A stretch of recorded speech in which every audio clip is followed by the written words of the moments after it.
Hey everybody. Just here's a quick update on Sammy and Rosie. For those of you that aren't familiar with Sammy and Rosie, they're brother and sister. They come from the same house.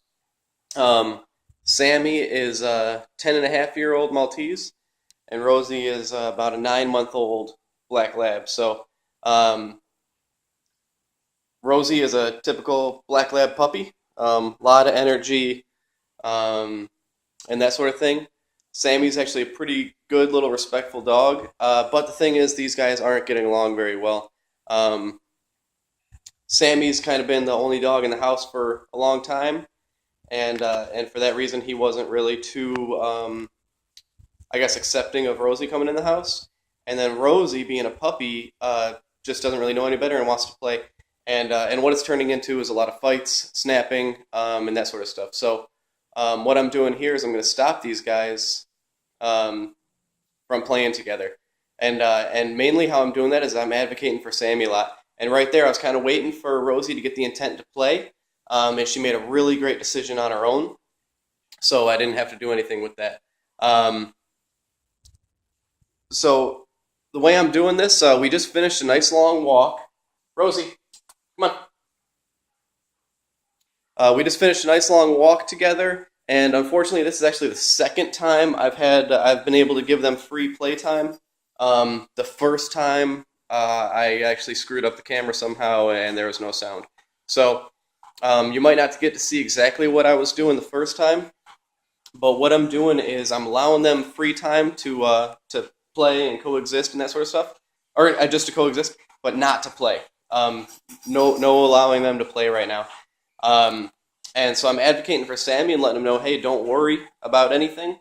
And then I'm letting Rosie know, hey, you're not allowed to initiate play. If I decide you guys can play together, I'll let you know. Otherwise, you just need to be respectful and not try to go play with Sammy.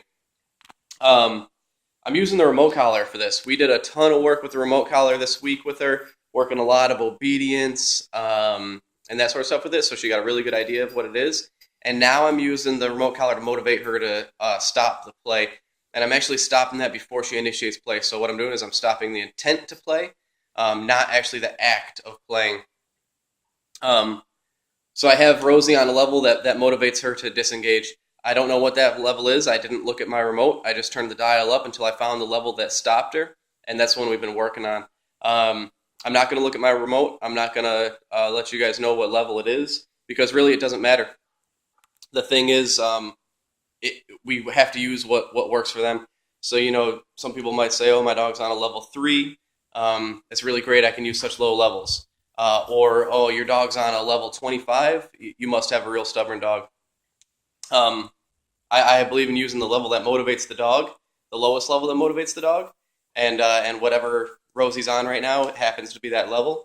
But it really doesn't matter what it is, as long as we're doing it. So here she is, kind of doing it. Let's see if she makes a good decision. If not, leave it.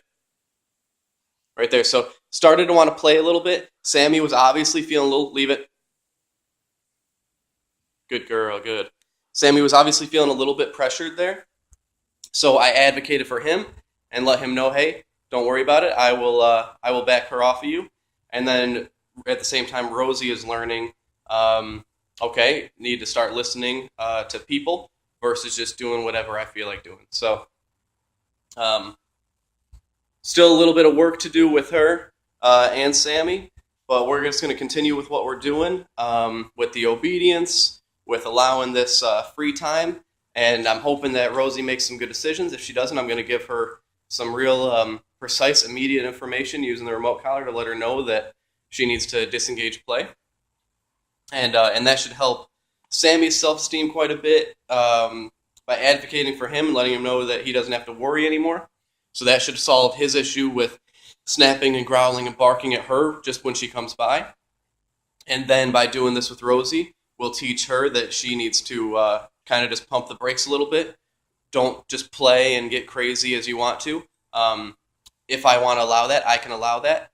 If not, it won't be. And then at the same time, I do need to give her a healthy outlet. So that's going to be nice long walks, good obedience sessions, and then a little bit of playtime. We're going to get out and play fetch or throw the ball, and some fun stuff like that too, because she has to have an outlet. Otherwise, that stuff's just going to bottle up inside, and it's going to come out extreme and in a negative way. So these guys are doing really well. Like I said, unfortunately, I messed up on the first video and wasn't able to get their first interaction together with a little bit of freedom, but at least we're able to see a little bit of what we're doing here with the remote collar and how we're using that. So, like I said, ton of stuff happened beforehand. Rosie, let's go. Ton of stuff happened beforehand with obedience and conditioning the remote collar and walking together and all that stuff. And since I did such a good job putting that foundation in and building up to this point, I'm able to use a little bit of an aversive to let her know that she needs to knock it off. And that's really helping Sammy to remain calm and confident and that sort of thing.